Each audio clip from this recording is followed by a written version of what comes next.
Gorgeous music, thank you. President of the Federal Republic of Germany, Dr. Steinmeier, Mayor of Berlin, Minister for Culture and Media, Dr. Monica Grütters, Director of the Humboldt Forum, Professor Dagalo, ladies and gentlemen, good afternoon, actually good morning-ish, it's almost afternoon. Thank you for having me here. When I was researching my second novel, Half of a Yellow Sun, which is set during the Nigerian Biafran War that started in 1967, a woman told me a story about her elderly father. It was early in the war, and they were in their Biafran hometown, feeling relatively safe because the war seemed far away. Then suddenly they heard the loud, terrifying sounds of bombing very close to them, and they knew that they had only minutes to leave their home and run into the interior for safety before the Nigerian soldiers arrived. The elderly father was a wealthy man, but the only thing he rushed to take with him was his ikenga, a piece of wood, a beautifully carved piece of wood. But it wasn't just a piece of wood. It was also the repository of spiritual meaning. The ikenga represented his chi, his personal spirit, as well as his ancestors, his guardian angels. I was struck by this story. This man, facing the possibility of never seeing his home again, chose the thing that mattered most to him. Of course, he cared about his material possessions, but he believed that those could eventually be replaced, while his ikenga was irreplaceable. There are ikengas in various museums all over the world today, and it is easy to forget as we stare and admire them behind cold and clinical glass barriers that these are objects that are religious, spiritual, sacred. Art lives in history, and history lives in art. Much of what we call African art are also documents. They tell stories. Some are literal in their storytelling, like the beautifully ornate Benin stool that was sent to the Oba of Benin by his people when he was exiled by the British, and which he looked at and immediately could deduce from the carvings the state of his British plundered land. Other sculptures and carvings are more metaphorical. They speak to the dignity of a people, to their worldview, to their aspirations. Some of the early Christian missionaries across the African continent were very keen on destroying African art. Carved African deities, which they told the Africans were just magic. I cannot help but wryly wonder what could be more magical than the story of a man who dies and then magically rises again, a man who also manages to magically give his body as bread. And I say this, by the way, as a newly returned Roman Catholic. The point is that belief systems vary, and as long as they feed the spiritual needs of a people, they're valid. We cannot be dismissive of a belief system merely because it is unfamiliar to us, just as we cannot be dismissive of a history because we are uncomfortable with it. So I'd like to tell a small story about a Nigerian woman who's married to a Belgian and has lived in Belgium for many years. She said once that she was shocked that her son, while being taught Belgian history, was taught nothing about Congo.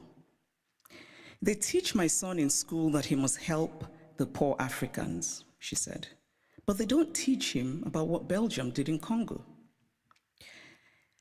Now, if her son does not learn that the modern Congo state began 100 years ago as the personal property of a brutal Belgian king who was desperate to get wealthy from ivory and rubber, If her son does not learn that the hands of Congolese people were chopped off with rusty axes for not producing enough resources to meet a task, because we collectively acknowledge that it is so. It is not that Europe has denied its colonial history. That would be too crude. It is instead that Europe has developed a way of telling the story of its colonial history that ultimately seeks to erase that history. The former French Prime Minister, Nicolas Sarkozy, gave a now infamous speech in Senegal in which he said, "I have not come to deny mistakes or crimes. Mistakes were made and crimes committed, but no one can ask of the generations of today to expiate this crime perpetrated by past generations." This is central to the story that Europe tells itself about its colonial history. It is a story that basically says, yes, colonialism happened, but. And whatever comes after the but is the focus of the story.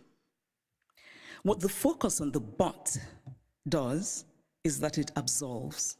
It frees Europe of responsibility, of a significant and traceable connection to the African present, and it allows Europe the glow of charity. But the truth is that the past does not merely tell us what happened yesterday, it also illuminates what happens today. If we acknowledge that present-day Europe is shaped by the Renaissance of 600 years ago, by the Enlightenment of 300 years ago, then surely we cannot say that what happened merely 100 years ago in Africa no longer matters. It matters. We are gathered today in this reconstructed palace, a beautiful place, but also a place that represents Germany's nostalgia for imperial times. When Kaiser William II lived here, German troops were killing children, women, and men in Southwest Africa. This building says that German history matters, even in a romanticized form. The history of Africa and Asia and Latin America must matter as well. We cannot pick and choose which histories and which points of view still matter, because to do this would be an ugly exercise of brute power. And speaking of power, here's a headline I just read in a German publication. The headline says, "Where do Africa's treasures belong?" Now imagine this headline differently. Imagine if it said, "Where do Germany's treasures belong?" It would be a redundant question, because of course, Germany's treasures belong in Germany. But the question would never even be asked, because there would be no circumstance in which it would be, because of power.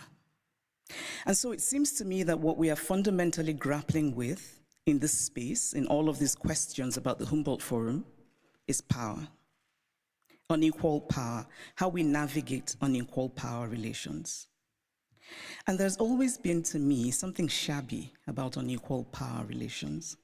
The victory feels colorless, almost unearned. So I spoke of Belgium and its colonial history, but what of Germany and its colonial history? Do school children here learn about Namibia, what was called the German Southwest Africa? Do school children know that 100,000 Herero people were murdered by the Germans? Do they know of the wells that were poisoned? Do they know of the women used as sex slaves and others as slaves in German camps? Do they know of the Nama people killed and of the Maji Maji revolt in German East Africa? And why should they know? Because to tell only one part of a story is essentially to lie. A story is true only when it is complete. Germany is Beethoven, and Germany is Bach, and Germany is also its colonial atrocities that have resulted in hundreds of African skulls being stored in the basement of museums here in Berlin, skulls of men whose spirits cannot be at rest, men who could well have been my great-grandfather had I happened to have been born in Eastern rather than Western Africa. It is only fair to fully own all of the stories of Germany. All countries have parts of their pasts that they're not proud of, that they would rather forget. But it takes courage to face those parts and bring in some light. And this is a time for courage. The courage to hear dissenting voices, such as those of the people who are outside right now protesting. They should be heard and included. They have valid concerns. The courage not merely to say, we take your criticism, but to follow it with action. The courage to say, we were wrong. The courage to say about art acquired illicitly, this is not ours. Tell us what to do with it. The courage to do provenance work and to actively use local knowledge. The courage to act and to act now and not become crippled by endless planning and endless talking. The courage to believe that it can be better. We cannot change the past, but we can change our blindness to the past. And why, by the way, is the term ethnological used for art from certain parts of the world and not art for other parts of the world? And then in discussing some of this art that we term ethnological, and I would argue that the language itself already suggests a hierarchy of value, when we talk about this art that was stolen, we're told that they cannot be returned to Africa, for example, because Africans will not take good care of them. It is not merely condescending to say, I cannot return what I stole from you because you will not take good care of it. It is also lacking in basic logic. Since when has the basis of ownership been taking good care of what is owned? This position is paternalistic arrogance of the most stunning sort. It does not matter whether Africans or Asians or Latin Americans can take care of the art stolen from them. What matters is that it is theirs. The brilliant Nigerian artist Victor Hikameno put it much better than I could, and in very Nigerian terms. He says, if I come and steal your wrapper, and I say I won't give you back your wrapper because you will not tie it properly around your waist, or you will not wash it well, and so the colors will fade, or this or that, all are irrelevant. The wrapper is mine, and I can do with it what I will. Give me back my wrapper because it is mine. The metaphorical wrapper, and for those of you who are befuddled by wrapper, it's a piece of cloth, should be returned for the reason that Hikameno illustrates, which is respecting the property of others, but also because Europe has defined itself as a place of certain values: progress, liberty, fraternity, tolerance, individual rights, and most of all, the rule of law. A nation that believes in the rule of law cannot possibly be debating whether to return stolen goods. It just returns them. And so if the dignity of those from whom the art was stolen does not matter, then surely this idea should matter, that Europe should be what it claims to be. Live up to the ideals with which you define yourself. I should pause here and note that sometimes these conversations run the risk of sounding like empty moralizing, or like asking for the impossible or the unrealistic, or insisting on an unattainable purity and perfection.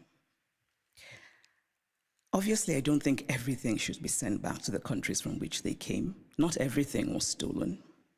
But those things that are sacred, those things for whom people were killed, those things that have in them the stains of innocent blood, should be returned. Obviously, we do not have all the information. There are facts lost in unrecorded history, but we can draw reasonable conclusions based on information that we do have. We can deduce, for example, that the Ngonso, the beautiful sculpture of the founder and guiding spirit of the Nso people of Cameroon, a former German colony, could not possibly have been obtained under benign circumstances. Because why would you willingly give up your guiding spirit? It is also important to remember that not all wounds are visible.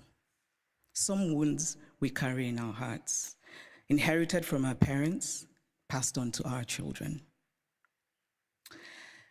But this discourse is, of course, not just about the Humboldt Forum. It is about museums all over Europe, in France, in the Vatican, in Britain. And I must acknowledge that Germany is the first of the powerful European nations that has made a gesture towards returning the Benin bronzes. But it is also interesting that the announcement said that a substantial amount would be returned, which made me wonder how this would be determined and by whom. And it is equally interesting that it is British colonial loot rather than German colonial loot that is being returned by Germany. But still, it is progress. And Germany's action, this gesture towards righting what is wrong, must be acknowledged. My acknowledgement of it is not to say that the work is done, but that the work has started, and that perhaps a place like the British Museum, and I know that Neil is here, which owns the majority of the Benin bronzes, might perhaps be inspired by the German decision, and that hopefully the British Museum will rethink, and that hopefully the British Museum will rethink its policy of retain and explain, which is unacceptable. So this is the Humboldt Forum. A forum usually implies, among other things, a space created for a free exchange of ideas. One can only hope that the Humboldt Forum will live up to its name as a space for true intercultural and transcultural exchange of ideas in mutual respect between the cultures. But this rhetoric, free exchange of ideas, must be practical. And by that, I mean such things as travel visas. It must be easy for people from Africa and Asia and Latin America who should participate in these conversations to get travel visas. The Humboldt Forum was conceived as a place to tell the universal story of the human race from multiple perspectives. This is a commendable idea, but it is incomplete. Because again, we must confront the issue of power. Who tells the story? Who is the teller and who is told about? Who decided that African art should be labeled ethnological? Who has the right to exhibit the other?